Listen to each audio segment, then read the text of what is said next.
Sajda safari 4-kuni O'zbekistondagi 16-masjid eshigi tagida turibman. Ichkariga kirib, masjid haqida ma'lumot berishimdan oldin shu videoga like bosing, uzoq qoldiring, do'stlarga jo'nating, chunki Instagram algoritmi siz qoldirgan reaksiyalardan kelib chiqib, boshqa auditoriyalarga video tarqalishini ta'minlaydi.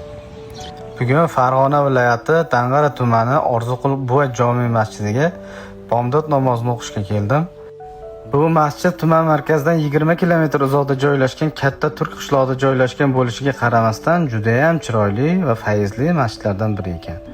Masjid bosh imom xatibi Asqarjon qori bilan suhbatlashganimda, masjid taxminan 100 yillik tarixga ega va shu bir asr mobaynida bir necha marta rekonstruksiya qilinib, qayta qurilgan va masjidga shu qishloqda yashab o'tgan ilmi kuchli Shayx Orziqul buva nomi berilganligi aytishdi, ammo namozxonlarning 90% yoshi ulug' insonlarligi, yoshlarning deyarli yo'qligi meni biroz ajablantirgan bo'lsa-da, imom ortidagi saflarning barchasi to'lganligi, qishloq aholisining diniy qadriyatlari yaxshi shakllanganligi meni juda xursand qildi.